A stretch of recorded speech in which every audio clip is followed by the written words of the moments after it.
Oui, bonjour. Alors mon nom c'est Alain Hurstel. Donc j'interviens en tant que président du fonds de dotation art et graphie Gaestel, qui a hérité d'une ancienne imprimerie lithographique à Cronenbourg. Moi je suis également imprimeur lithographe et numérique. Et pour une activité, une imprimerie que j'ai créée dans les années 80 au Frankenheim, dans la commune où j'habite. Comme amuse-bouche, on va d'abord passer quelques images de cette imprimerie, et qui est vraiment à la limite entre Königshofen et Cronenbourg, rue du Gazon. C'est un lieu qu'on a hérité en 2023, donc c'est tout récent, par la fille de l'imprimeur.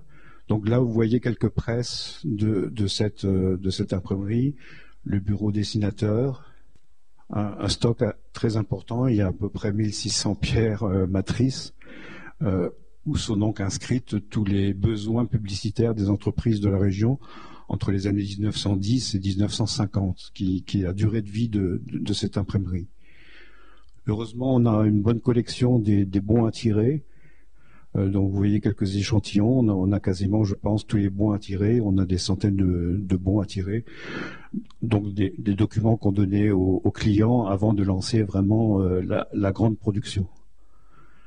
Donc les pierres matrices, les pierres d'impression, c'est des plus grandes pierres qui elles, passaient donc en machine. Vous voyez, des très grandes pierres avec, dans ce cas-là, des étiquettes de bière et différents besoins, évidemment, publicitaires. C'est une entreprise qui était spécialisée dans les étiquettes. D'abord, ce que je voulais faire, c'est resituer quelques repères sur la lithographie, pour rappeler que ça a été vraiment la deuxième grande révolution de l'imprimerie, hein. Et curieusement, il a quand même fallu attendre presque 350 ans après Gutenberg, qui lui a ouvert les portes de l'écrit, hein, la diffusion très très large de l'écrit, de la typographie. Et on n'avait pas de moyens très très faciles et très larges de diffusion des images. Il a fallu attendre 1796, donc l'invention de la lithographie, le fait de tomber comme support sur un calcaire. Ça aussi c'est assez étrange, un calcaire pour trouver un support qui allait devenir une industrie importante à partir des années 1800, donc jusqu'aux années 1950. On s'est rendu compte dans ces années 1950 d'après-guerre qu'on pouvait remplacer les pierres par des plaques de zinc et d'aluminium. C'est l'offset qui a été l'évolution de la lithographie. Et puis en fin de compte, c'est aussi dans ces années-là que la photographie a réglé son compte à la fois au plomb typographique et au calcaire lithographique pour les besoins de l'industrie, puisqu'on pouvait associer en offset à la fois les images en les insolant sur des plaques sensibles, directement des images et du texte.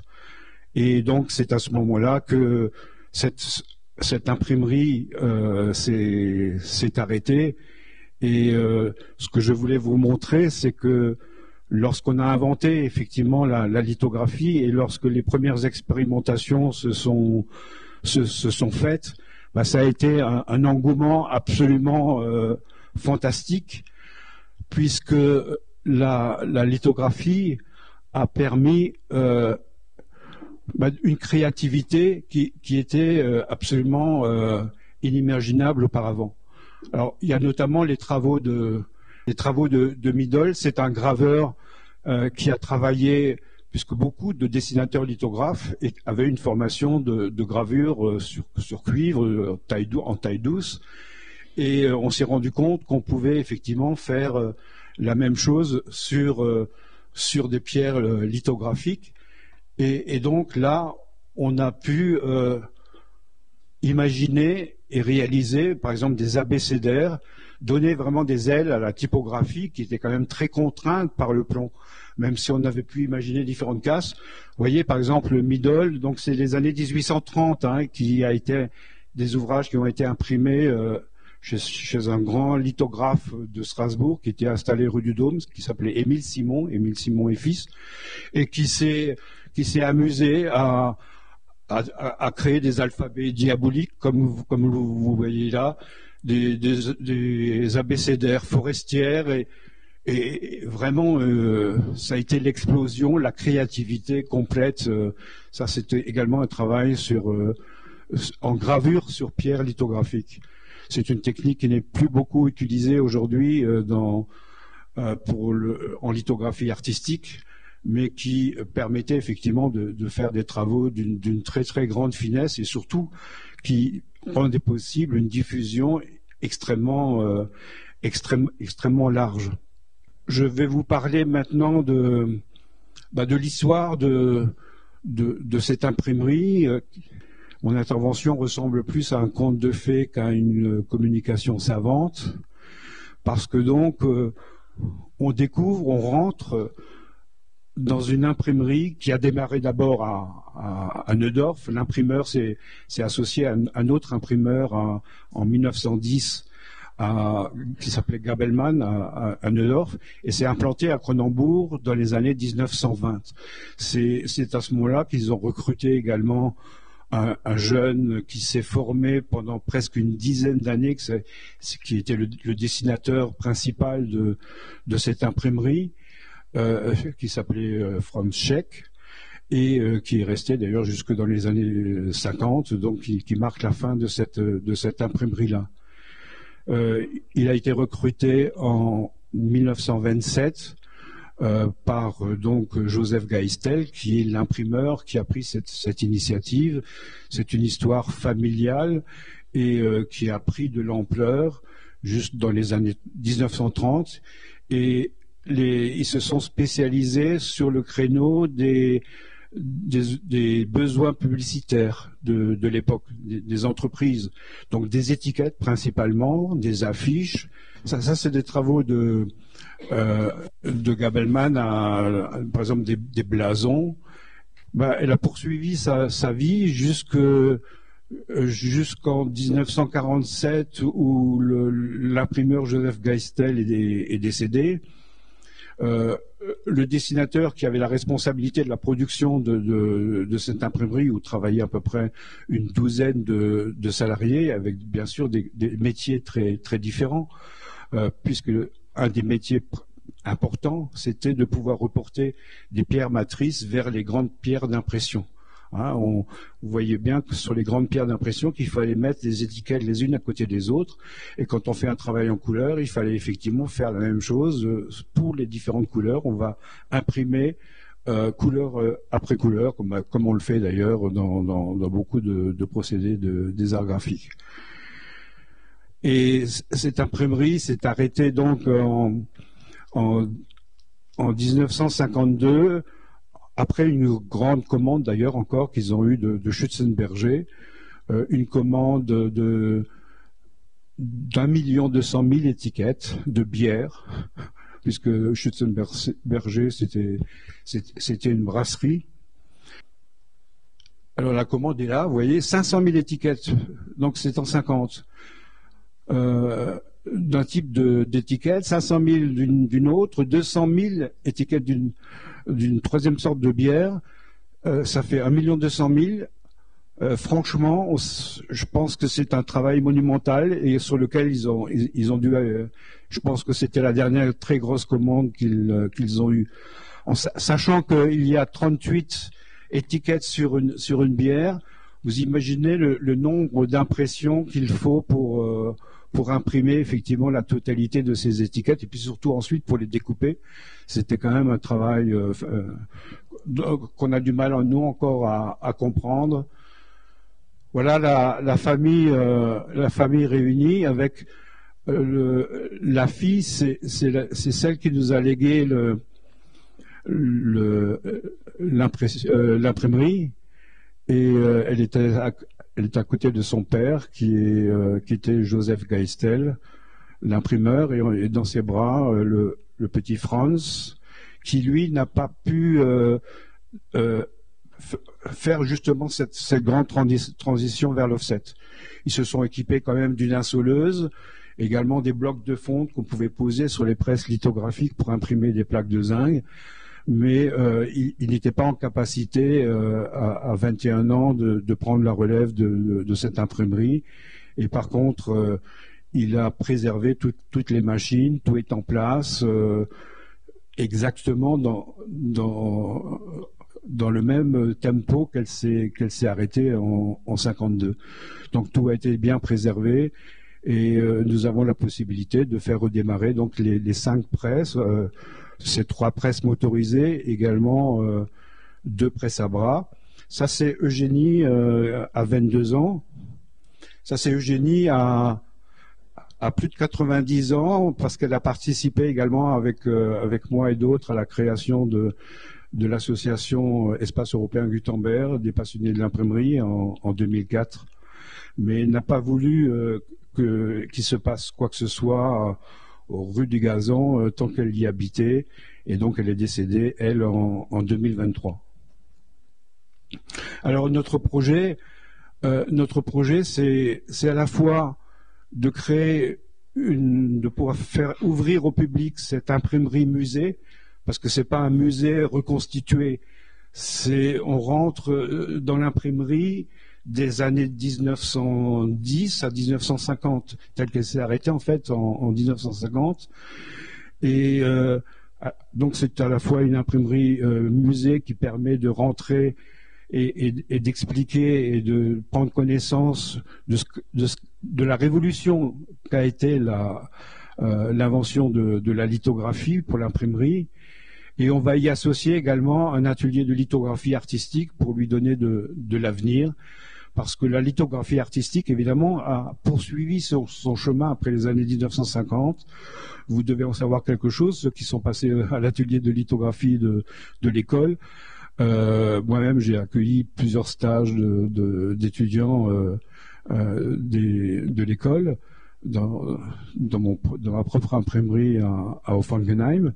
Et c'est un procédé graphique qui est extrêmement riche puisqu'on peut dessiner sur la pierre avec des crayons, avec la plume, on peut dessiner au lavis, et puis ensuite on va superposer, on va s'amuser en faisant des travaux en couleur, en superposant les couleurs. Et donc c'est vraiment d'une très grande richesse et une bonne interactivité entre l'imprimeur et l'artiste.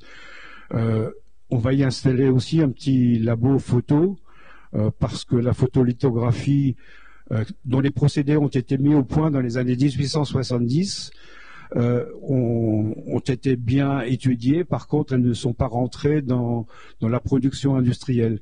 Mais elles sont intéressantes éventuellement en combinant des travaux photographiques et des travaux artistiques.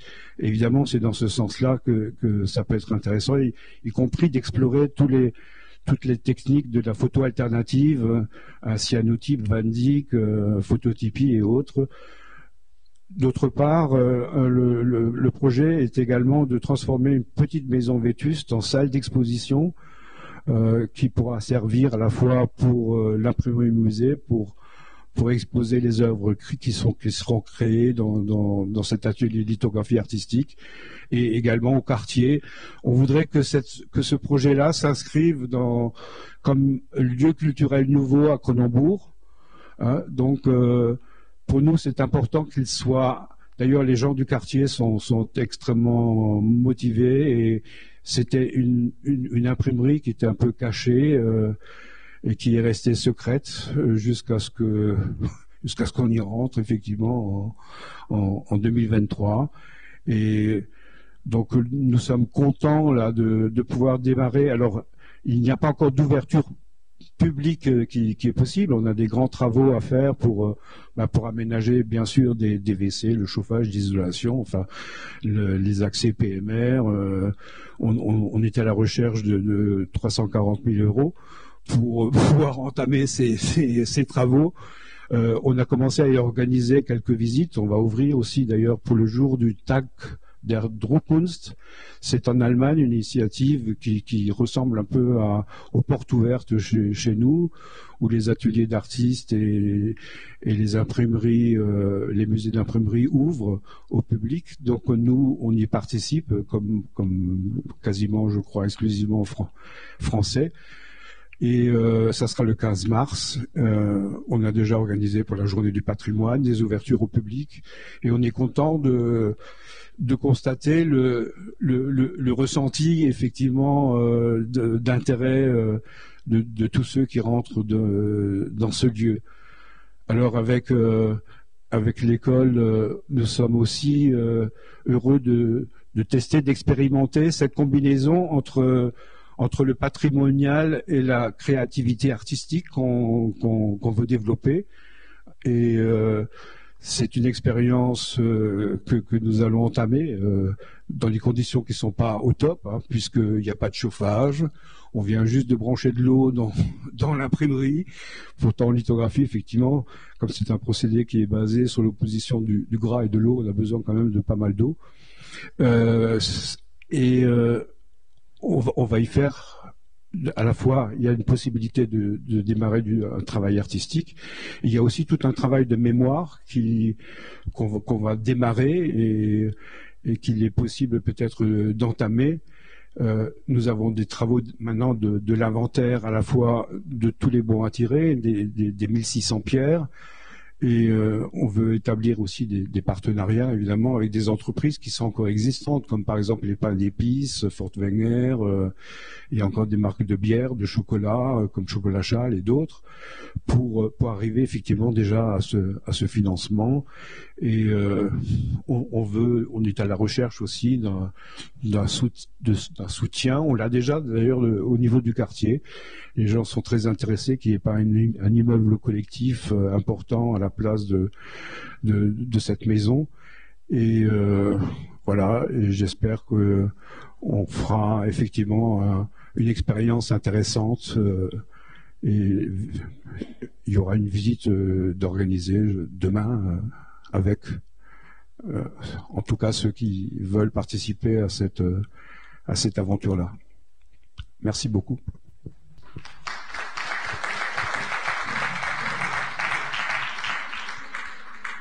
Et on vous emmène à présent dans un lieu magique où le temps s'est arrêté en 1950. Il s'agit d'une ancienne imprimerie lithographique dans le quartier de Cronenbourg à Strasbourg. Une association ambitionne de faire revivre ce lieu en l'ouvrant à tous. Cathy Hubert, Valérie Rissori.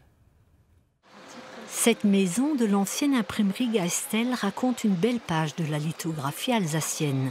Jusque dans les années 50, ces 1600 pierres calcaires et ces presses servaient à imprimer des étiquettes et des affiches commerciales. Un passé industriel florissant, un patrimoine que la famille de l'imprimeur a transmis à une association pour lui redonner vie.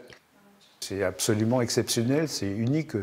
Je ne pense pas que dans le monde on puisse retrouver un lieu pareil. Toutes les imprimeries lithographiques ont été abandonnées. À un moment donné, les pierres sont parties en allage de jardin.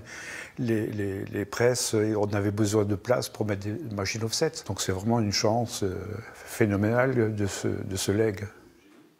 L'association compte déjà une vingtaine de membres retraités ou actifs, tous passionnés de mécanique ancienne très rare.